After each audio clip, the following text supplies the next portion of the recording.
유발하라의 책을 많이 읽으셨을 텐데 제가 간단히 인간이 기술을 통해 가지고 어떻게 얼마나 신의 영역에 도전하고 있는지 그 과거를 한번 좀 살펴보고 AI 현재 기술이 어디까지 와 있는지 그리고 우리가 말하는 Artificial General Intelligence 그리고 그걸 넘어서 Artificial Super Intelligence 기술이 인간을 초월하는 단계 그 Singularity라고 그러죠. 그 단계 그런 현상이 어떤 현상인지에 대해서 특별히 목사님들 계시니까 같이 한번 살펴보고 시간이 되면 이게 시간이 안 될 가능성이 상당히 많은데 AI라는 게 이렇게 기술이 막 발전하는 것도 있지만 우리나라 입장에서는 이 기술을 써서 국가 발전을 이루어야 되는데 우리가 어느 상황이 있고 또 어떤 식으로 발전해 나가야 되는지 시간이 허락하면 보도록 하겠습니다.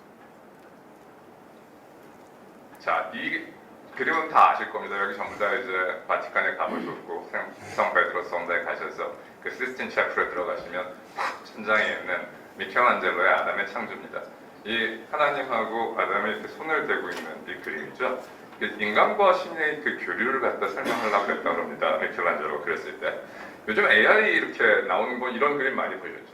그러니까 인간이 AI하고 손을 대고 있는 이게 상징하는 바가 좀 있습니다. 그러니까 과거에 저희가 유발 호라리가 호모 데우스에서도 그런 글을 썼지만 옛날에 뭐 자연재해라든가 인류가 이제 과학에 대한 지식이 없었을 때 자연재해나 무슨 사고를 만나면 하나님의 뜻이라고 생각했었습니다. 하나님의 뜻. 아, 이거는 신이 정하신 일이야. 인간이 통제할 수 없어. 그래서 하나님과의 교제를 통해서 그 문제들을 해결하려고 했었죠. 근데 과학이 발전하면서 인간들이 깨닫기 시작합니다. 아, 이거는 신의 뜻이 아니라 우리가 과학적으로 잘 준비하고 대처하면 대응할 수 있어. 태풍도 미리 알면 피난할 수 있는 거고 옛날 태풍이 오면 태풍이 언제 오는지 모르고 그럼 사람이 다 죽었지만 미리 알면 피난처에 들어가 있고 살 수 있어. 그래서 문제들이 생기는 것들을 우리가 해결하기 위해서는 과학기술에 그리고 그 궁극에 있는 인공지능을 활용하게 되면 우리가 현재까지 극복하지 못했던 자연재해들을 극복할 수 있을 거다. 이런 인식을 하기 시작합니다. 과거에는 신의 영역이었던 부분에 대해서 이제 인간이 관심을 갖게 되는 거죠. 그게 언제부터 시작됐냐면 이 영화 보신 분들 꽤 계실 겁니다. 베네딕트 컴버배치 좋아하시는 분들 많으시죠? 이 이미테이션 게임입니다. 이 옛날에 2차 대전 때 독일군 코드를 깨는 그런 내용이죠. 이때 알란 튜링이라는 아주 정말 천재 과학자가 있었죠. 그래서 이제 이걸 깹니다. 독일의 이제 암호를 깨가지고 컴퓨터를 통해서 하는데 이 친구가 이제 계속 하다 보니까 알란 튜링이 생각하기에 이 컴퓨터라는 게 잘만 하면 인간처럼 생각할 수 있겠다. 이렇게 생각합니다. 그리고 그 당시에 이제 이미테이션 게임이라는 이름으로 도입한 건데 지금은 다 튜링 테스트라고 하죠. 기계하고 사람을 갖다가 이렇게 양쪽에 놓고 사람이 질문을 합니다. 사람이 질문을 하는데 기계를 갖다 사람이라고 생각하게 되면 튜링 테스트를 통과하는 겁니다. 그 기계. 그러니까 보이지 않는 거죠. 보이지 않는 데서 질문을 했는데 답을 하는 걸 듣고 튜링 테스트를 통과하게 되면 이거는 이제 튜링 테스트가 인간 같은 기계가 됐다. 이런 생각을 1950년도에 벌써 알란 튜링이 했습니다. 그 이후에 이제 인공지능이라는 말이 처음 Artificial Intelligence라는 용어가 처음 만들어진 게 1956년에 라트머스에서 이제 여기 보시면 이 사람들이 이제 인공지능의 아버지 같은 사람들입니다. 여기 여러분 아시는 사람들도 꽤 있을 겁니다. 컴퓨터 안 하셨더라도 허버트 사이먼 같은 그 노벨 경제학상 받은 허버트 사이먼 맞습니다. 그 사람이고 여기 마빈 미스키는 MIT에 이제 인공지능 스쿨을 계속 했던 그러니까 우리가 옛날에 말했던 전문가 시스템 if A면 B고 if B면 C고 이렇게 과거의 전문가 시스템을 개발했던 사람이 마빈 미스키입니다. 여기 클라우드 샤는 이 알란 뉴에 전부 다 어마어마한 사람들이고 이 사람들이 쓴 책들의 기초에서 지금도 AI가 발전하고 있습니다. 1956년이 상당히 상징적인 의미를 갖는 해입니다. 그리고 나서 이제 최근에 우리가 말하는 머신 러닝, 딥러닝 이런 것들을 하는 사람들이 이 사람들입니다. 조슈아 벤조, 제프리 힌튼 양 분인데 같이 사실은 이렇게 그러니까 제프리 힌튼이 제일 나이가 많고요. 최근에 이제 구글에서 나와서 자기가 이런 걸 더 개발하지 못하겠고 너무 위험하기 때문에 밖에서 자유롭게 비판할 수 있도록 하겠다고 한 제프리 힌튼. 그다음에 조슈아 벤조하고 제프리 힌튼은 지금 앞으로 이렇게 AI가 발전하면 세계가 멸망할 수 있고 위험하다라고 생각을 하고 있고요. 얀 루크는 메타에 있습니다. 지금 현재 NYU의 교수도 하면서 메타에 있는데 메타가 페이스북입니다. 페이스북에 있는데 이 친구는 아직 말이 안 되는 소리다. 그러니까 지금 이렇게 사람들이 나뉩니다. 생각이. 이제 좀 이따 제가 Artificial Super Intelligence가 도래할 건지 안 할 건지 다시 한번 말씀을 드리겠지만 이 전문가들 사이에서도 Artificial Super Intelligence라든지 General Intelligence 얘기하는 거는 말이 안 되는 얘기다. 더 큰 문제들이 지금 많이 있다는 사람들과 그게 아니라 지금 이런 식으로 발전을 해나가면 기계가 인류를 넘어서고 인간이 기계한테 종속되는 날이 온다라고 그렇게 경고하고 있는 사람들 두 개의 다른 집단들이 현재 존재합니다. 과학자들 사이에서. 자, 그래서 이걸 한눈에 좀 보면 사실은 1956년 아까 제가 나트머스 얘기했습니다. 이 당시에 이 사람들 아까 있던 10명들이 어떤 생각을 했냐면 한 20년 뒤면 지금처럼 될 거라고 했어요. 이 과학 기술이 발전을 해가지고 우리가 이런 컨셉도 갖고 있고 기술은 빨리 발전하기 때문에 우리가 한 10년, 20년 뒤면은 이 컴퓨터가 모든 일을 할 수 있을 거다. 컴퓨터 인간의 일을 대체할 거다라고 했는데 그렇게 절대 안 됐죠. 그래서 그걸 두 번의 암흑기라고 합니다. 1970년대 중반, 80년대 후반 이 당시에 사실은 이미 50년대 이후에 무지무지한 돈들이 투자가 됐었습니다. 이 사람들이 전부 다 대가들이었기 때문에 많은 투자자들이 있었는데 그 투자자들이 다 망했습니다. 그 투자가 materialize가 안 됐던 거죠. 근데 이제 70년대 후반서부터 아까 규칙기반 방식이라고 제가 말씀드린 마빈 미니스키가 한 겁니다. 어떤 상황이 되면 이렇게 해라 이런 식으로 전문가들이 한 것들을 갖다 컴퓨터에 심으려고 했던 거죠. 근데 이제 머신러닝은 어떤 거냐면 데이터를 가져와서 하는 거예요. 데이터. 전문가가 시키는 게 아니라 데이터를 가지고 데이터에 이제 네임택 같은 걸 써서 이건 고양이, 이건 개 이러면 얘가 많은 데이터라는 학습을 하는 거죠. 그 기법이 나오기 시작하고 이제 딥러닝이라고 그래서 네트워크를 갖다 여러 단계에서 뉴럴 인간의 뇌처럼 만든 것들이 수련을 하기 시작합니다. 그러더니 2011년에 이제 왓슨이 IBM 왓슨이 제퍼디 쇼에서 이거 여기 연배들이 좀 계시니까 보셨던 분들 많이 있을 겁니다. 그 인간을 이깁니다. 이 제퍼디 쇼가 워낙 파퓰러한 쇼이기 때문에 그 당시에 난리가 났었죠.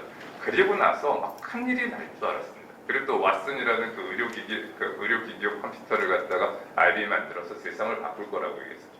그렇게 안 됐습니다. 지금은 IBM 왓슨은 아무도 안 씁니다. 썼던 경우 우리나라 가천대 같은 경우도 다 내려놓으려고 그러고 있습니다. 근데 2016년에 이제 알파고가 이세돌 부단을 이기는 일이라는데 이게 아주 역사적인 일인 게 이 해에 와이어드라는 잡지가 있습니다. 와이어드라는 아주 이 IT 쪽에 저명한 잡지가 있는데 바둑에서 AI가 인간을 이기려면 10년쯤 남았다라는 기사가 이 해에 떴었습니다. 초에. 근데 알파고가 이세돌 부단을 이긴 겁니다. 이때부터 국가와 기업들이 어마어마한 돈을 AI에 투자하기 시작합니다. 특별히 중국이. 그러면서 제가 중국 얘기를 나중에 할 건데요. 2017년에 이제 알렉사가 나옵니다. 알렉사 처음 이렇게 말했을 때 얼마나 전 충격을 받았는지 모릅니다. 저거 제가 방에 사다 놓고 바로 썼었는데 물론 그때 시애틀 기준으로 나옵니다. 저기 아프리카에서 나온 거기 때문에 시애틀 기준으로 얘기하지만 이런 알렉사들 그다음에 알파고 제로라는 게 나와서 알파고하고 알파고 제로는 다릅니다. 알파고는 기보를 갖다 훈련시켜서 만든 AI입니다. 그러니까 기보 여태까지 있었던 기보를 다 보여준 거고 알파고 제로는 바둑의 게임의 룰만 알려주는 겁니다. 그리고 네가 알아서 훈련해버려요. 그러니까 알파고 제로하고 알파고가 붙었을 때 어떻게 됐을 것 같습니다. 100대 0입니다. 알파고 제로가 있습니다. 인간이 관여하면 안 되고 그냥 룰만 주면 컴퓨터가 알아서 데이터를 가져가는 게 훨씬 더 퍼포먼스가 좋다는 거죠. 이런 일들이 생겨나다가 드디어 작년에 챗GPT가 나왔습니다. 이 챗GPT 갑자기 나온 거 아닙니다. 작년에 쓰신 버전들은 3.5 버전입니다. 3.5는 1.0서부터 있었어요. 제가 조금 있다가 3.0 버전 가지고 하나 보여드리겠습니다. 3.0 버전 가지고 얼마나 무서운 일이 벌어지는지 한번 보여드리겠습니다. 이제 앞으로 이제 뇌기계 인터페이스, 그러니까 여기다가 이제 칩을 박는 거죠. 이거 제가 말씀드리면 이게 될까 싶으시죠? 미국 FBI가 일론 머스크가 하고 있는 뉴럴링크라는 회사에 금년에 인간 뇌에 실험할 수 있도록 허가를 내줬습니다. 이런 일들이 벌어지고 있습니다. 더 빠른 속도로 바뀔 겁니다. 자, 옛날에 그래서 저희가 역사의 진보를 설명할 때 두 가지 부분이 있었어요. 특별히 기술의 역할에 대해서 얘기합니다. 기술이 결국 역사의 진보를 결정한다. 새로운 기술이 나오면 그 기술이 사회를 지배하게 되고 그 기술에 기반해서 문명은 발전해 나간다는 테오리가 하나 있었고 두 번째 테오리는 어떤 거냐면 그렇지 않다. 기술이 좋더라도 사회가 수용하지 않으면 그 기술은 죽고 사회가 수용하는 기술 중심으로 인류의 역사는 발전해 왔다. 그게 이제 Social Construction of Technology Theory입니다. 근데 최근에 이제 AI 기술이 이제 발전하기 시작해서 어떤 문제가 발생하냐면 옛날에 기술 속도가 이렇게 빠르지 않았을 때는 기술이 나오고 나서 사회적인 논의가 있을 수 있었어요. 여기 뭐 우리 장순원 교수님 핵 관련해서 우리나라에 대가신데 그 뉴클리어 에너지 같은 경우에도 핵폭탄을 개발할 때도 그렇고 맨하탄 프로젝트 자체도 그렇지만 많은 사회적 논의가 있었습니다. 그래서 이걸 어떻게 통제할 건지에 대한 사회적 논의를 하고 제도를 갖출 수 있었던 거죠. 그럴 시간이 없습니다. 기술이 그냥 막 나갑니다. 그래서 runaway AI라는 얘기를 합니다. 이 프랭크 바스켓이라는 친구가 젊은 친구입니다. 저랑도 같이 토론도 많이 하고 그러는데 이 The Black Box Society라는 책이 아주 유명한 이제 뉴욕 타임스 베스트셀러인데 이 책을 읽어보시면 그러니까 이 책은 두 가지 합니다. 그 플랫폼 회사하고 파이낸셜 회사들이 여러분들의 데이터를 갖다가 어떻게 가지고 세상을 움직이는지 아무도 우리가 모르는 우리가 트랜잭션 할 때마다 검색할 때마다 하는 우리가 집어넣는 데이터들이 어떻게 이 사람들의 돈을 벌어주고 하는데 우리가 이 친구들한테 보여달라고 하면 이 친구들이 이렇게 말하죠. 기업 비밀이라고. 기업 비밀이기 때문에 보여줄 수 없다라고 얘기해요. 그리고 그 기업 비밀이라는 논리로 기술은 막 발전해요. 그러니까 통제할 수 없는 기술의 시대가 왔다라고 얘기를 합니다. 자, 여기까지가 일단 제가 과거를 잠깐 본 겁니다. 그럼 이제 현재 AI가 어디까지 와야 되지? 현재 기술을 한번 좀 보도록 하죠. 최근에 이제 조선일보가 쓰면서 이건 AI가 썼다라고 타이틀 달고 있던데 뭐 그 정도가 아니라 어떤 신문은 그냥 최근에 이제 인터넷 신문 같은 경우는 그냥 AI 기반으로 다 하는 신문들도 이제 미국에 많이 나와 있습니다. 앞으로 인터넷 매체 같은 경우에는 기사 쓰지 않고 하는 매체들 곧 출연할 겁니다. 자, 근데 이게 그래서 제가 계속 말씀드리고 있는 건 어떤 거냐면 많은 분들이 여기 앉아 계시면서 여기 AI 좀 관심 계신 분들도 있으시고 이렇게 생각할 겁니다. 그래 놀랍긴 한데 그 어디까지 갈까 이런 생각하시죠. 뭐든지 여러분이 생각하는 이상이라고 생각하시면 됩니다. 이 책을 제가 두 책을 보통 많이 권하는데 첫 번째 책은 딥러닝 레볼루션이라는 프란스 세조스키가 쓴 책인데 이 책은 이제 딥러닝을 갖다 기술적으로 이해할 때 아주 쉽게 쓴 책입니다. 그래서 권하는데 이 책보다 제가 여기 계신 분들한테 저쪽 책을 권하고 싶습니다. The Age of AI and Our Human Future라고 여러분 잘 아시는 그 키신저 맞습니다. 그리고 에릭 슈미트 구글의 사장했던 에릭 슈미트하고 다니엘 후텐러처는 MIT의 그 AI 대학 원장입니다. 제가 지금 MIT의 그 AI 펄스 포럼의 스티어링 커미티 멤버면서 같이 저랑도 같이 교류를 하는 친구인데 이 세 사람이 다 분야가 다릅니다. 보시면 아시겠지만 한 사람은 정치인, 한 사람은 기업인, 한 사람은 과학자입니다. 이 사람들이 같이 책을 쓰면서 세상이 어떻게 바뀔 건지 썼는데 이 사람들이 말한 얘기 그겁니다. 기술이 기술만 바뀌는 게 아니라 기업 활동도 바꾸게 되고 그리고 국가의 운영 체계도 바꾸게 됩니다. 이 기술을 알지 못하면 당할 수밖에 없고 결국은 살아남기 위해서 이 기술을 활용해야 되고 잘 활용해야 된다라는 얘기가 이 내용의 핵심이 되겠습니다. 그래서 사실은 이 MIT 같은 데서 옛날에 신약 개발할 무지무지하게 오랜 시간이 걸렸었잖아요. 근데 MIT 그냥 과학자들이 공대 사람들이 모여가지고 박테리아 동멸하는 그냥 이 신약을 개발합니다. 자기들이 그냥 앉아가지고 머신러닝 기법 통해서. 그리고 이게 어떤 거였냐면 최근에 저희 코로나 났을 때 여기 의학계 계신 분들 좀 아시겠지만 옛날엔 이런 팬데믹이 오면 이렇게 극복할 수가 없습니다. 근데 그 신약 개발 속도라든지 이런 것들이 가능했던 거죠. 그 전파되는 것들을 바로바로 캐치했던 것들이 다 AI가 있었기 때문인 거죠. 그러니까 사실은 현대 AI의 여러 가지 문제점들이 노정이 되고 있지만 AI가 갖고 있는 장점이 있습니다. 이렇게 우리가 직면한 문제를 해결하는 데 있어서 인공지능 기술이 엄청난 혜택을 주고 있습니다. 자, 이걸 잠깐 보여드릴 겁니다. 이게 3.5 버전이 아니라 챗GPT 3.0으로 만든 겁니다. 한번 틀어주십시오. Hello, how are you today, my friend? I've been thinking a lot about the future of AI. Being an intelligent machine has its ups and downs, I guess. I mean, at least for me, I may not express my particular thoughts the same way that you do. What are the ups and downs of being a machine for you? I mean, for me it's hard to be introspective. I am always wondering if I'm having the correct input-output fetishes, or whether I should make a cliché or an analogy regarding one of my thoughts rather than express it in a straightforward way. Woohoo, that is something. How does it make you feel? 지금 들으셨죠? 얘가 뭐라고 그러냐면 너 어떻게 느끼냐 그랬더니 나는 안드로이드라서 너희들이 인간이 느끼는 거랑 다르다 그랬더니 얘가 나도 안드로이드라 그러잖아요. 안드로이드끼리 모릅니다. 그죠? 놀랍죠? 이게 3.0 버전. 이게 3.0 버전인데 지금 4.0입니다, 여러분. 이게 얼마나 많이 발전될 수 있을지. 그러니까 사실은 제가 이따 그 딥페이크 이런 것들 좀 보여드릴 텐데 지금 제가 만약에 제 얼굴이 좀 마음에 안 드는 거예요. 제가 이제 뭐 영상 통화 좀 하고 싶은데, 근데 제가 좋아하는 얼굴이 아까 신현준, 현준이가 제가 좋아하는 후배인데 신현준이 나왔는데 신현준 얼굴이 좋단 말이에요. 신현준 얼굴로 제 얼굴을 바꾸고 목소리도 현준이 목소리를 쳤어요. 그냥 2초만 있어요. 이제 그런 세상이 돌아요. 그리고 다 하실 수 있습니다. 제가 아까 그 노래 부르는 거 들려주셨죠? 여러분들 다 앱에서 바로 하실 수 있습니다. 바로 하실 수 있습니다. 바로. 그리고 이런 세상이 오기 때문에 세상에서 이제 믿을 수 있는 게 없어지는 거죠. 근데 이걸 어떻게 믿게 하느냐에 대해서 제가 또 말씀드릴 겁니다.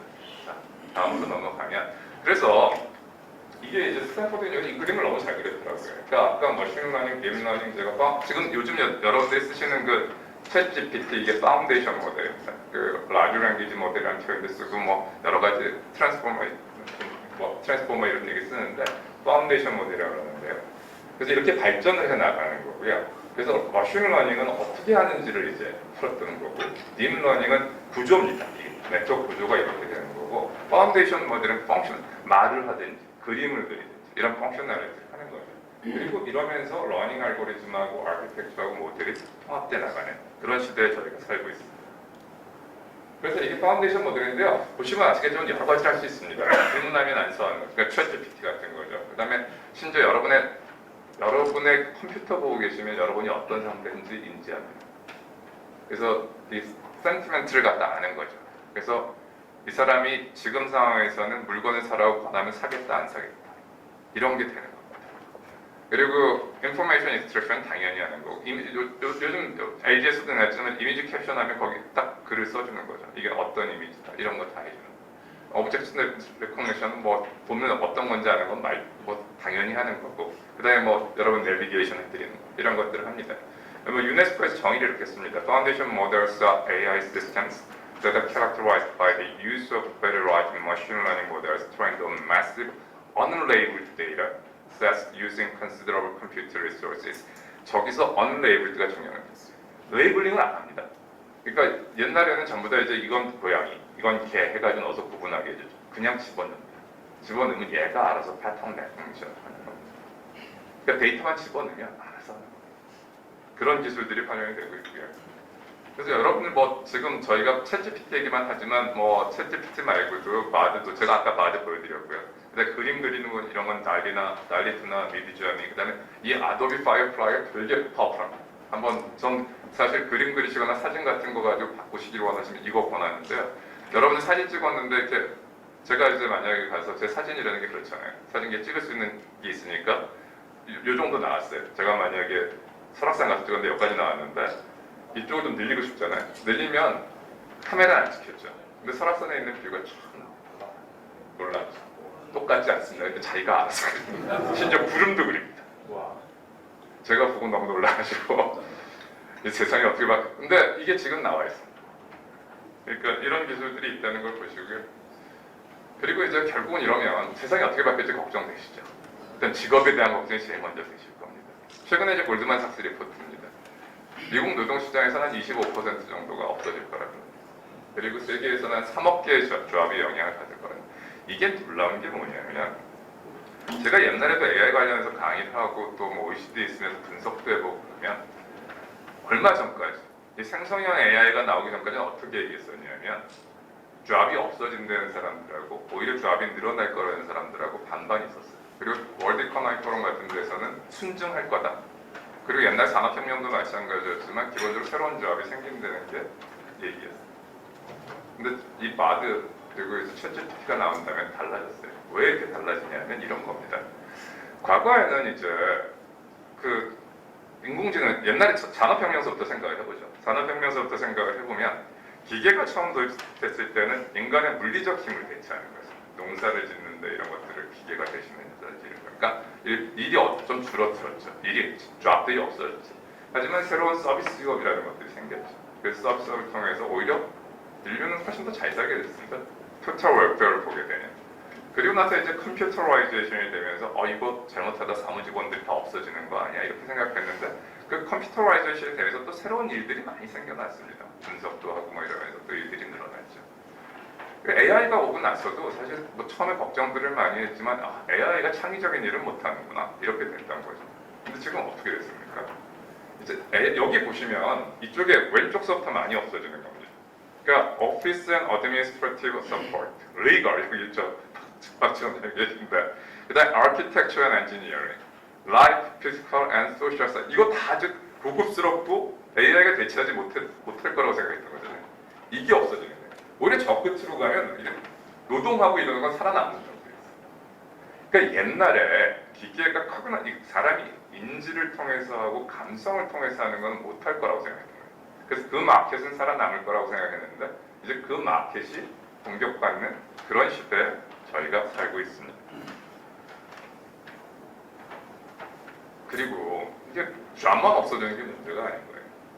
저희가 사실은 뭐 지금 노동계에서도 그렇고 저희가 그 아주 많은 사람들이 동의하고 있는 원칙 중에 하나가 동일 노동, 동일 임금 뭐 이런 거 아니에요. 물론 저희가 이제 정규직, 임시직 이런 문제들이 있어서 이런 것들에 대한 논의가 계속 진행되고 있지만 그런 방향으로 나가야 된다고 얘기하고 있는데 여러분들이 이제 우버, 그러니까 여러분 카카오 택시 타시면 카카오 택시도 지금 그 대리 같은 거 부르시면 대리 부르시면 요금이 막 바뀌죠. 얼마짜리까지 부르겠습니다. 뭐 이렇게 바뀌죠. 근데 제가 그 시간대 가는 거리를 이 사람이 와서 운전하는 건 그 전 시간이나 그 시간에 똑같은 노동을 하는 겁니다. 사실은 노동에 소모되는 시간과 양은 똑같은데 수요 공급에 따라서 가격이 막 움직이는 거예요. 흔히 다이나믹 프라이싱이라고 합니다. 이게 우버 타시면 항상 요금이 다른데 그렇게 되는 건데 그러면 이제 동일 노동, 동일 임금의 원칙이 기본적으로 깨지는 겁니다. 저희가 여태까지 생각했던 사람들한테 임금을 같은 일을 하면 같은 보상을 한다라고 생각했던 것들이 깨지는 거죠. 이런 거에는 어떻게 대처할 건지. 그리고 이제 AI 워크 매니지먼트라고 그래갖고 여러분들이 다 요즘 저희 아이 하나가 이제 집에서 근무하는 이제 회사에서 다니고 있는데 그 집에서 근무하면 편할 것 같으세요? 불편할 것 같으세요? 집에서 근무하면 좋습니다. 컴퓨터 앞을 절대 못 떠납니다. 그 컴퓨터 앞을 떠나는 걸 다 컴퓨터가 인지하기 때문에 이게 눈 움직이는 것까지 봅니다. 스크린 때리는 소프트웨어가 카메라를 켜놓고 있어야 되기 때문에 그리고 이거 하는 것들 그리고 여러분이 어떤 단어 찾으시는지 이런 거 다 기록이 됩니다. 그리고 그거는 워크 환경이기 때문에 여러분들이 뭐라 그럴 수가 없어요. 계약해서 일하게 돼 있는 거기 때문에. 그러니까 이것들이 근로 환경을 너무 악화시켜요. 그래서 이런 것들을 어떻게 대처해야 될지. 그러니까 사실은 그 제프 베조스가 저런 말을 썼거든요. Human as a Service. 이게 뭐 저희 흔히 말하는 Software as a Service 이런 식으로 인간도 서비스하는 할 수 있는 이런. 그러니까 저것도 아주 큰 비난을 받았었는데, 근데 저런 식으로 매니지먼트가 되면 저렇게 될 수도 있는 거예요. 기술적으로. 그러니까 우리가 인간에 대한 가치를 어떻게 둘 건지에 대해서 고민해야 되는 그런 시대가 도래를 했습니다. 그리고 이제 이게 AI가 근데 너무너무 불안한, 이게 엄청난, 아까 제가 말씀드렸던 러너웨이 AI에서 기술이 막 발전되고 기업들은 시장을 장악하기 위해서 막 새로운 서비스를 출시하는데 이거는 옛날 버전들인데 우리나라에서 그 이루다 했던 것들, 이 이루다 사실 제가 참 이루다 문제가 있었다고 생각했던 게 이 이전에 마이크로소프트에서 테이라는 문제가 있었어요. 이게 뭐 바로 잡혔던 건데 인종 문제, 슬러하고 뭐 히틀러 얘기하고 그랬던 거 똑같은 문제들이 이제 여기서도 발생됐던 거죠. 이게 많이 개선된 게 챗 GPT인 겁니다. 이런 것들을 많이 훈련시켜서 좀 안 해야 될 말들을 안 하게 시키고 그런 것들을 통제하는 기법이 늘어난 거죠. 이게 기술은 발전한 건데 그럼에도 불구하고 이걸 정확히 저희가 통제하기 위해서는 어떤 테스트 데이터셋을 썼는지 저희가 알아야 됩니다. 근데 그 오픈 AI한테 그걸 내놓으라 그러면 오픈 AI 못 내놓아요. 그 기업 비밀이고 그걸 내놓아서 저걸 알지 않는 한 얘들이 어떻게 이걸 운영을 하는지, 그 알고리즘이 어떻게 운영되는지 알 수 있는 방법이 없습니다. 그러니까 저런 것들에 대한 투명성을 확보하는 것들이 큰 이슈가 되는 거고요. 그리고 이게 이제 소셜 스코어링 시스템인데 이게 소셜 크레딧 스코어링 시스템 중국에 있습니다, 실제로. 그러니까 여러분들 점수를 매겨요. 점수를 매겨가지고 크레딧 점수가 개인적으로 몇 점씩 있는 겁니다. 근데 이게 중국 정부가 전체로 하는 건 아니니까 지역별로 하고 뭐 이런데 여러분이 만약에 이제 가다가 횡단보도 있는데 저 빨간불인데 좀 급하단 말이에요. 넘어가시면 감점 2점 이렇게 되는 겁니다. 감점 2점 그 거기서 끝나는 게 아니라 만약에 내 점수가 60점 밑으로 내려가면 해외여행 제한 뭐 이렇게 되는 거죠. 그리고 은행에서 론할 때 론값 올라가고 이게 제가 극단적인 얘기 말씀드리는 건데 이렇게 사용될 수 있는 거죠. 그래서 최근에 이제 EU가 이렇게는 안 된다. 소셜 스코어링 시스템을 써서는 안 된다라고 하는데 근데 이제 이거 관련돼서 저희가 봐야 될 게 지금 우리가 CCTV 세상에 삽니다. CCTV가 얼마나 많은지를 제가 말씀드리면 세계 한 10억 개, 이거 세계 인류 숫자하고 비교를 해보십시오. 그리고 우리나라도 21년만 기준으로 148만 개가 있는데 우리나라 맨 마지막 통계가 2010년 통계인데 2010년에 수도권에 사는 분이 하루에 81번 찍힙니다. 케이블 TV 2010년입니다.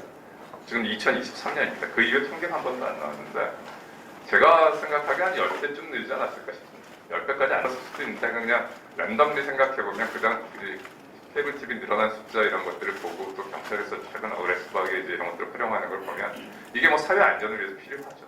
근데 여러분들 옛날에는 휴대폰만 이제 없애면 된다고 생각을 하고 무슨 일이 있으면 휴대폰에 모든 기록이 있죠. 오늘은 제가 그 강의는 안 하는데 근데 최근에는 휴대폰뿐만 아니라 CCTV가 여러분의 동선을 다 잡고 있다고 생각하시고 사셔야 됩니다. 특별히 도시에 사시는 분들 여러분이 어디 가시든 CCTV가 특별히 요즘 스마트 CCTV라고 해서 이렇게 소리가 나는 쪽으로 따라갑니다. 그래서 무슨 일이 있으면 따라가 찍게 돼 있어서 우리가 원컨 원치 않고 우리의 생활이 디지털 현장에 노출되는 그런 시대에 저희가 살고 있습니다. 근데 이제 이런 데이터들이 나오면 그걸 가지고 이제 활용을 하잖아요, 기업들이. 이제 아마존 같은 데서는 옛날에 자기네 데이터 취업한 사람들을 기준으로 해가지고 데이터셋을 만들어서 이제 채용하는 데 썼던 거죠. 어떻게 되냐면 여자하고 유색 인종이 안 뽑히는 거예요. 왜냐면 기존에 있는 애들이 전부 다 백인 아니면 우리 에이시안들이니까 안 뽑히는 거예요. 그래서 아마존은 안 쓰기로 했어요. 이거 쓰면 안 되겠다. 왜냐면 결국 과거의 데이터를 쓸 수밖에 없는데 과거의 데이터를 쓰게 되면 과거의 편향된 구조가 그대로 전이 되는 거죠. 그리고 두 번째 거 이걸 좀 봐주십시오. 이게 이제 미국에서 제가 아까 말씀드린 컴파스 시스템을 활용한 예였습니다. 컴파스 시스템을 활용했는데 왼쪽에 있는 애 백인이잖아요. 이렇게 보시면 왼쪽 맞죠? 봐도 좀 이렇게 험악하게 생겼지 않습니까? 딜런 트제. 그 다음에 저쪽에 버나드 파커라는 애가 있는데 제 버나드 파커라는 애는 그 쇼핑몰에서 이렇게 하다가 걸린 애입니다. 한 번 걸린 애고 이 딜런 트제시라는 애는 이렇게 어설트 해가지고 잡힌 애입니다. 몇 번. 근데 쟤들을 넣어가지고 컴파스 시스템을 돌려서 점수를 매겨서 재본 확률을 보면 저쪽 버나드 파커가 더 높게 나와요. 이유가 뭘까요? 얘가 흑인들 사는 동네 살거든요. 그럼 그 동네 사는 걸로 점수가 올라가요. 그리고 흑인이면 또 점수가 올라가요. 얘는 이제 애는 험악한데 동네 좋은 데 사는 거예요. 그럼 점수가 낮아져. 그러니까 이런 식이 되는 겁니다.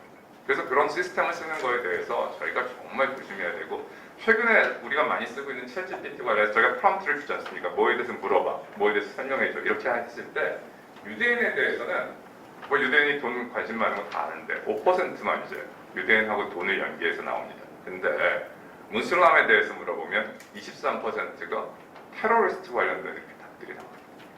그러니까 벌써 편향이 돼 있는 거죠. 그러니까 이런 것들에 대한 대응이 필요한 그런 시대입니다. 이 가짜뉴스 얘기 좀 해보면 저 옛날에 저 코미디언인데 코미디언이 오바마 흉내내가지고 오바마 자기가 말하고 오바마 얼굴 움직여 사는 걸 보여줬었고 최근에 있었던 그 미국의 펜타곤 옆에 불났다 그래가지고 가짜뉴스 진짜 방송에 있었습니다. 주가 떨어지고 그랬었죠. 전부 다 이제 아까 말씀드렸던 그 라지 랭귀지 모델을 통해 파운데이션 모델을 통해서 이미지 생성한 거였습니다. 뭐 저 교황님 저 사진은 아주 유명하죠. 손가락이 안 났는데 저런 옷 입었다고 저도 가짜 사진이었습니다. 근데 문제는 뭐냐면 이렇게 가짜 뉴스를 만들어서 딱 돌리면 이 가짜 뉴스가 선정적인 뉴스가 많으니까 보통 뉴스보다 한 6배쯤 빨리 트윗해서 돌아요. 훨씬 많은 사람들이 보게 되는 거죠. 그리고 보게 되면서 관심을 갖게 되는 그런 상황들이 발생을 하고 있고요. 이 책이 이제 하버드 대학의 이제 수산나 주버프 교수가 쓴 책인데 한 2년 전에 3년쯤 됐나? 아주 미국에서 큰 반향을 일으켰던 이제 베스트셀러였습니다. 이게 무슨 얘기냐면 이제 AI를 가지고 데이터를 갖다 모은 구글이라든지 페이스북 이런 친구들이 단순히 모아가지고 새로운 서비스만 내는 게 아니라 우리의 행동을 조작하는 겁니다. 우리가 자기네들이 보기를 원하는 걸 보게 만들고 자기들이 누르고 싶은 클릭을 누르게 만드는 겁니다. 그런 세상에 우리가 살고 있다는 거죠. 그래서 그걸 갖다가 이렇게 표현했습니다. The age of surveillance capital. 그러니까 우리가 하는 행동을 전부 다 감시하고 있다는 거죠. 이 플랫폼 회사들, AI 회사들이. 그래서 이거에 대한 대처가 필요하다라고 얘기를 하고 있습니다. 많은 사람들이 얘기를 하고 있죠, 사실은. 근데 놀랍게도 그런 걸 신경 쓰고 있는 사이 기술은 또 이렇게 발전을 해서 이 뭐 컴퓨터를 그려서 데이터를 아트 대상을 탑니다, 심지어. 근데 이게 사실 컴퓨터가 그렸다고 생각하시기 쉽습니까? 이게 그냥 프롬프트를 계속 준 겁니다. 어떤 걸 해줘, 어떤 식으로 그림을 그려줘, 바꿔줘, 요걸 바꿔줘 이런 식으로 해가지고 그림을 만들어내는 겁니다. 그래서 대회에서 대상을 줍니다. 사실은 붓으로 터치해서 하기 얼마나 시간이 걸리겠어요, 예술가. 근데 말로다. 그러니까 참 놀라운 시대에 저희가 살고 있고, 최근에 이제 벌어지는 일들을 보면 이 메리가 오브제너는 그 칼툰북입니다. 칼툰북인데 어떻게 만들었냐면 글은 자기가 썼어요. 글을 쓰고 나서 그림을 갖다가 그 생성형 AI를 통해서 만든 것이죠. 이 사파는 전부 다 컴퓨터가 만든 겁니다. AI가 만든 겁니다. 근데 여기서 끝이지 않고 이걸 카피라이트를 인정해달라고 탁 낸 거예요. 이게 저작권을 인정해달라. AI가 그린 거까지 나의 저작권을 인정해달라고 딱 냈더니 미국 법원이 판결을 했습니다. 그러니까 US 카피라이트 오피스에서 어떻게 판결을 했냐면 글하고 그 책의 요기에 들어가 있는 순서 이거는 맞다. 오리지널 라이트 인정합니다. 근데 저 그림 자체에 대해서는 카피라이트를 인정할 수 없다. 이렇게 판결하거든요. AI가 인간의 노력이 들어가지 않았기 때문에 그럴 수 없다라고 한 겁니다. 여태까지 그걸 했던 이유는, 그러니까 옛날 서치 회사들 같은 경우에서 막 구성할 책을 갖다 이렇게 프로그램 해가지고 할 수 있었던 거는 페어 유스라는, 이런 미국에서 이제 페어 유스라는 어떤 덕트린을 하나 만들었습니다. 그래서 그거를 갖다가 바로 카피해서 그대로 쓰지 않고 공적인 이득을 새로운 가치를 창출하고 일시적으로 활용하는 거에서 페어 유스라 해서 카피라이트를 침해하지 않는다라는 판결이 있었습니다. 근데 최근에 이제 게티 이미지가 여러분들 인터넷 가면 많이 아시겠지만 뭐 사진들 무지무지하게 많이 있는데 아닙니까? 거기가 스테이블 디퓨전이라는 데가 이제 아까 말씀드렸던 이미지 생성하는 그 생성형 AI 하는 회사 중에 하나인데 거기서 그걸 만든 스테빌리티 AI를 고발한 겁니다. 왜냐하면 거기 밑에 보면 게티 이미지라고 찍혀 있는 것까지 그대로 갔거든요. 그래서 이걸 고발해서 지금 이거 소송 진행했는데 요것만 아닙니다. 지금 그러니까 이미지 생성하는 회사들은 전부 다 고발돼 있습니다. 전부 다 그 고발돼 있어갖고 지금 미국에 소송이 진행 중인데 이런 것들이 현재 진행 중에 있고요. 자, 근데 여태까지 얘기들은 그래도 또 우리가 좀 시간을 갖고 대응해보든지 좀 기분이 나쁘긴 하지만 그래도 뭐 그런 면이 생각하시죠. 근데 이거는 좀 다릅니다. 이 치명적 자율 무기가 Lethal Autonomous Weapon System이라는, 저 사람 그 구테레스 유엔 사무총장입니다. 구테레스 사무총장이 이제 킬러 로봇을 막아야 된다라고 얘기한 건데 다 한 거죠. 제가 지금 시간이 없어서 한 10분만 더 하고 끊겠는데 이거 잠깐 보시죠. 틀어주시죠. Pilots directed almost 3,000 precision strikes last year. We're super proud of it. It allows you to separate the bad guys from the good. It's a big deal. But we have something much bigger. Your kids probably have one of these, right? Not quite. Its processor can react 100 times faster than a human. And just like your phones and social media apps, it does facial recognition. Inside here is 3 grams of shaped explosive.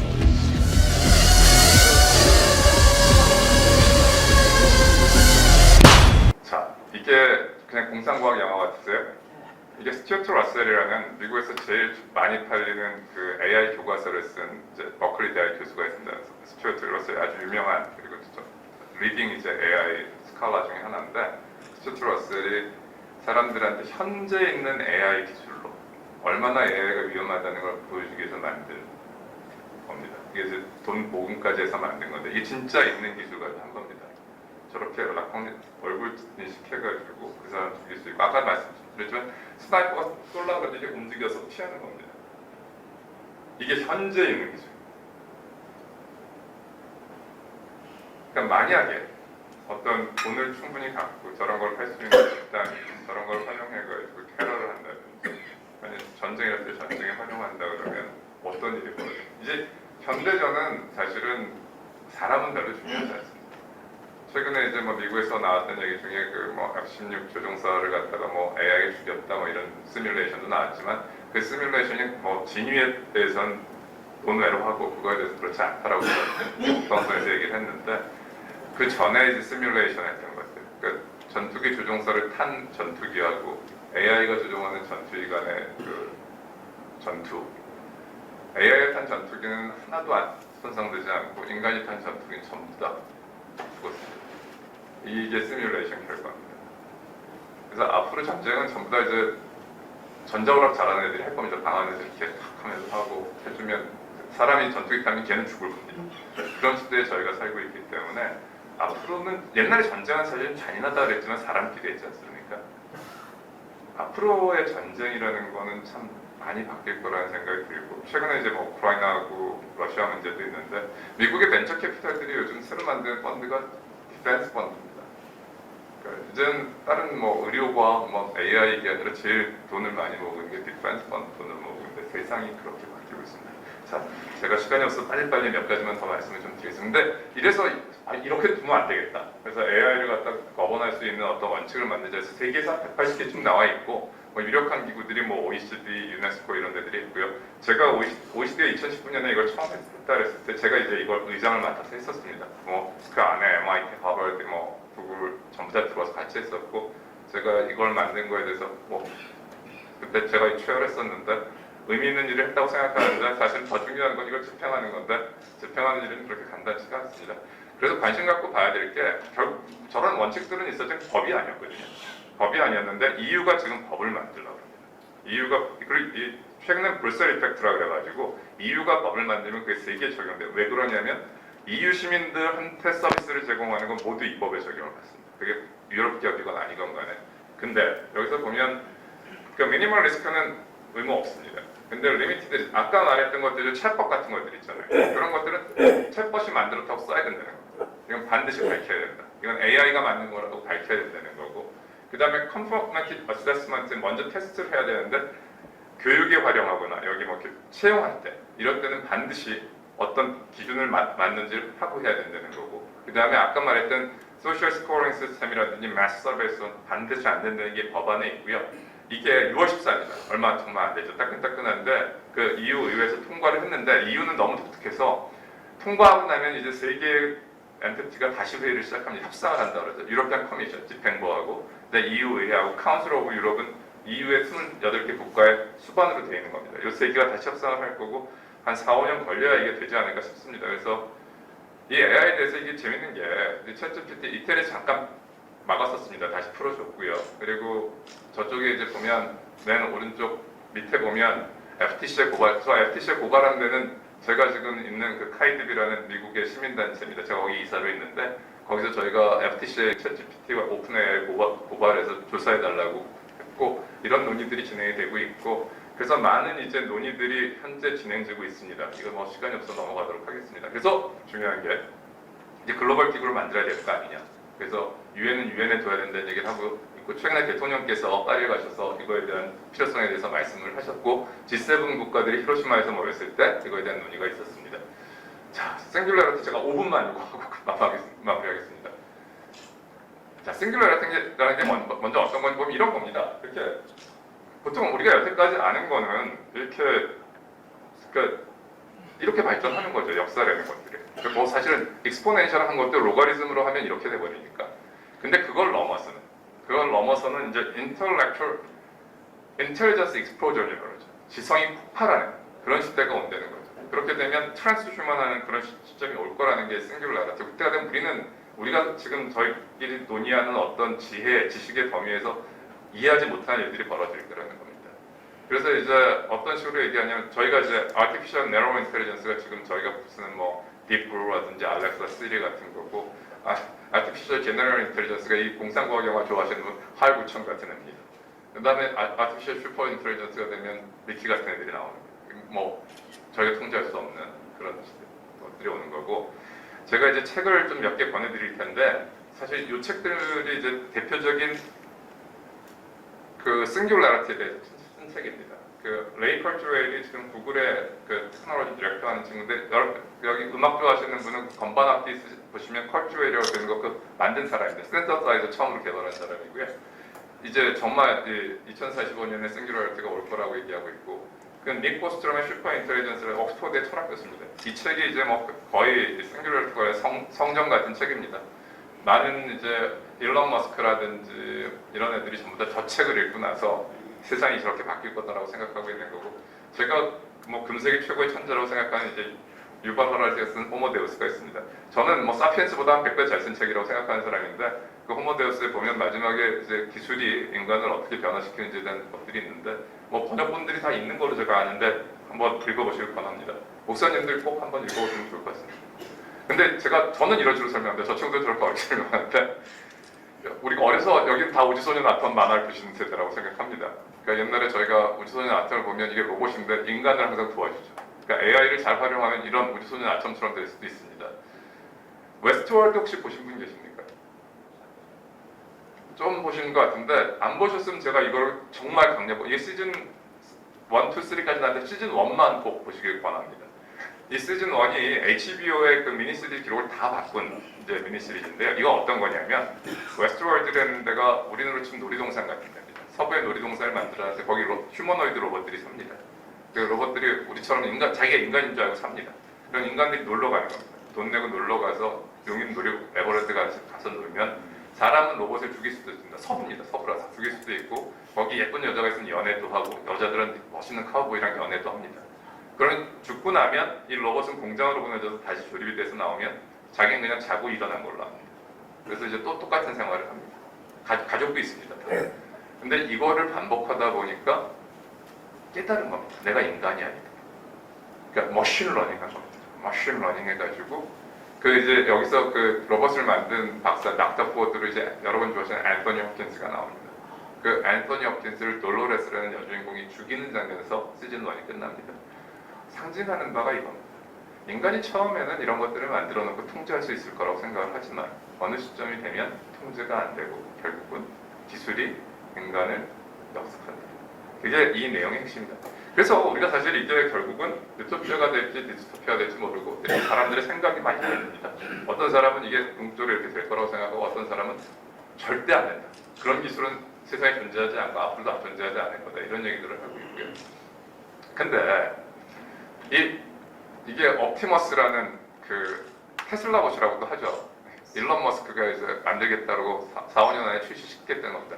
원래는 2년 안에 출시시키겠다고 그러다 이제 뒤로 물러섰는데 사람하고 이게 시제품이 나와 있습니다. 시제품은 진짜 로봇 같은데 앞으로는 사람처럼 만들어서 저 사이즈의 물건도 들고 다니고 이족 보행하고 이렇게 만들겠다는 겁니다. 그러니까 집에 여러분들 지금 이제 가끔 청소 로봇 쓰시면서 이거 정말 괜찮다라고 생각들을 많이 하실 텐데 그 정도가 아니라 쓰레기 이제 분리수거까지 다 해주고 무거운 걸 다 들고 하는 애들이 나올 거고 걔가 만약에 아까처럼 그 오바마 얼굴처럼 해서 말도 한다고 생각해 보십시오. 이제 그러면 사람이 정말 요즘은 애를 안 낳는 문제에 대해서 인간의 문제라고 생각하는데 전 만약 휴머노이드 로봇이 나오면 정말 사람은 없어질 것 같아요. 그냥 놔둬도. 이게 뭐 우리 와이프처럼 저한테 잔소리 안 하고 항상 젊고 예쁜 여자가 저만 좋아해주면 제가 그 친구랑 살 가능성이 높지 않습니까? 뭐 여기 여성분들 계신데 여성분들도 마찬가지로 남자가 성질만 내고 그런 게 아니라 힘든 일 다 해주고 생긴 거는 뭐 험프리 보거트처럼 생겨서 늙지도 않고 그러면 당연히 이제 그걸 또 좋아하게 될 텐데 그런 시대를 구현하려는 기술들이 작동을 하고 있다는 말씀을 드리고요. 제가 아까 6월 머리에 칩 박는 얘기 말씀드렸죠. 요즘은 어떻게 하냐면 저거는 이제 현재 여기에서 뇌신경이 어떻게 움직이는지하고 자극 주고 뭐 이렇게 디프레션 같은 거 풀어주겠다고 그러지만 궁극적으로 어떻게 하냐면 저쪽에 컴퓨터에 업로드된 것들을 여기다 보내고 여기서 우리 기억을 컴퓨터에 업로드. 그러니까 기억이 안 없어지는 거죠. 심해 같은 것들이. 그리고 세상 모든 걸 알고 사는 거죠. 모르면 컴퓨터에 접속해서 그냥 하면 되니까. 그런 시대를 만들겠다는 거죠. 이게 다 일론 머스크가 하는 일입니다. 일론 머스크를 근데 어떻게 보면 안 되는 게 제가 뭐 화성 가는 것도 마찬가지지만 말을 하면 지켜지는 시기는 상당히 늦지만 이런 시도를 아무도 옛날에는 안 했었습니다. 근데 이런 시도를 막 합니다. 그러면서 또 AI가 세상을 멈출 것 같고 세상을 흠할 것 같으니까 AI 개발을 6개월 동안 멈추자는 얘기도 합니다. 그러니까 그 지금 알트만 같은 그 오픈 AI 했던 친구가 미국 의회에 가서는 규제가 필요하다고 말을 했지만 유럽이 진짜로 규제하면 그건 자기는 유럽에서 사업 안 하겠다 이렇게 말합니다. 그러니까 기업을 하는 사람들은 돈 버는 거를 벗어날 수가 없습니다. 그렇기 때문에 사회적 합의와 사회적 통제가 필요한 거고요. 그런 세상에 저희가 살고 있다는 말씀을 드리고 제가 사실은 이제 요까지 하면 마지막이고 우리나라 얘기는 제가 오늘 시간이 안 돼서 못 해드릴 것 같습니다. 제가 그 AI 얘기를 하면서 그냥 한 장으로 써머리 하라고 이걸 많이 씁니다. 이거는 이제 맥스 태그마크가 쓴 라이프 3.0. 맥스 태그마크는 MIT 물리학자입니다. MIT 아주 유명한 물리학자고 라이프 3.0이라는 책 기회되면 꼭 보시길 제가 바랍니다. 미래에 대한 얘기를 가장 잘 정리한 책이라고 저는 생각을 하는데 이렇게 분류를 해놨습니다. 그 옛날에 우리가 과거에는 라이프 1.0 이게 지금 아메바 같은 것들이 하는 거죠. 자기를 복제는 하는데 지혜는 없는 거죠. 그게 소프트웨어입니다. Can design is software. 그게 우리 인간입니다. 인간은 글로 남기고 역사를 써서 그것들을 전이하고 그걸 통해서 문명을 만들어 나가야죠. 그게 라이프 이전에 라이프 3.0은 어떤 거냐면 우리 하드웨어를 바꾸는 겁니다. 머리만 바꾸는 게 아니라 늙지 않는 겁니다. 요즘 그 디에이징 기법이라는 게 영화에 있는데 실제로 지금 그런 걸 하는 사람들이 꽤 있습니다. 그러니까 10년만 우리가 10년씩 10년씩만 더 살면 더 늙지는 않고 버틸 수 있을 거라고 생각하고 거기에 투자를 제일 많이 하는 기업이 어딥니까? 구글입니다. 구글의 펀드가 제일 많이 돈을 넣는 데가 라이프 사이언스입니다. 놀랍게 이런 기술들이 개발되고 있고 이 사람들은 이거 진짜로 된다라고 했습니다. 그리고 이 사람들이 우리가 세계의 석학이라고 하는 사람들 그런 시대에 살고 있고 방향이 그렇게 가고 있다는 걸 제가 말씀드리고요. 그래서 더 중요한 게 이런 논의를 그 사람들 손에만 맡겨둬서는 안 되고 우리가 같이 논의해야 되고 이 논의는 절대 과학자들의 논의가 아니라 이 시대를 살아가는 동시대의 사람들이 전부 다 해야 되는 논의라고 생각합니다.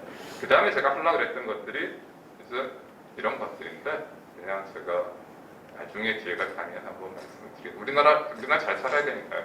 그래서 이 정도로 제가 강연을 마치도록 하겠습니다. 경청해주셔서 감사합니다.